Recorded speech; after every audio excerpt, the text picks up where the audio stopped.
По повод 30 годишнината од независноста, вчера во Скопје беше промовирана книгата Сами на своето, кратка историја на македонската независност од Мишо Докмановиќ, редовен професор на правниот факултет Јустинијан I во Скопје. Сами на своето е посветена на најтурбулентниот период во поновата македонска историја, периодот од започнувањето на транзицијата на политичкиот и економскиот систем до приемот на земјата во членство на Обединетите нации во април 1993 година, како заокружување на процесот на меѓународното признавање. Балканското јаболко на раздорот се најде исправено пред бројни предизвици и искушенија во процесот на остварување на своето самостојување, како на внатрешен, така и на меѓународен план, а во поголемиот дел на овој период Македонија беше оставена да биде сама на своето, без меѓународно признавање, без финансиска поддршка, во опасно обкружување и речиси без воени сили. На промоцијата на книгата се обратија професор доктор Рената Дескоска и авторот професор доктор Мишо Докмановиќ.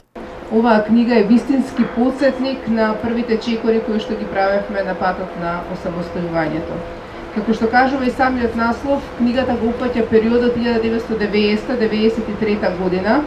кога се заокружува меѓународното признавање на земјата во Обединетите нации, и овој период е опфатен од три аспекти и во три контексти.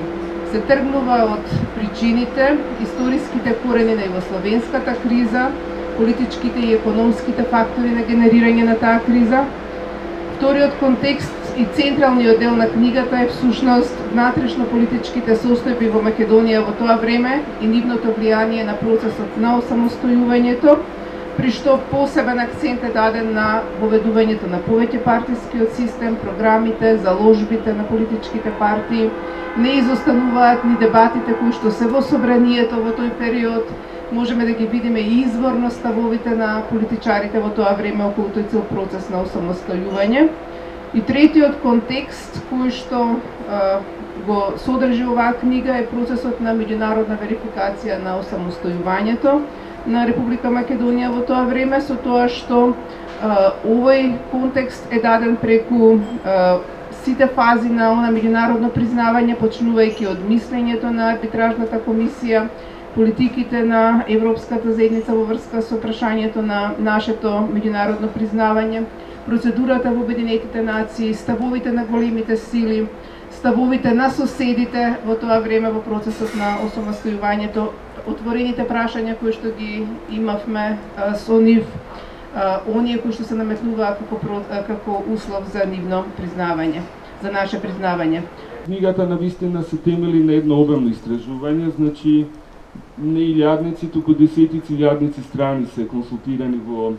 пишувањето на книгата и особено мене ми беше интересно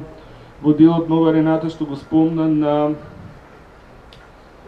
постапката за донесување на Уставот на Македонија. Анализирани се стенографските белешки во собранието на Република Македонија во делот како се креирани новите уставни институти и тој процес е многу интересен. Мислам дека можеби заслужува и посебна книга да се напише само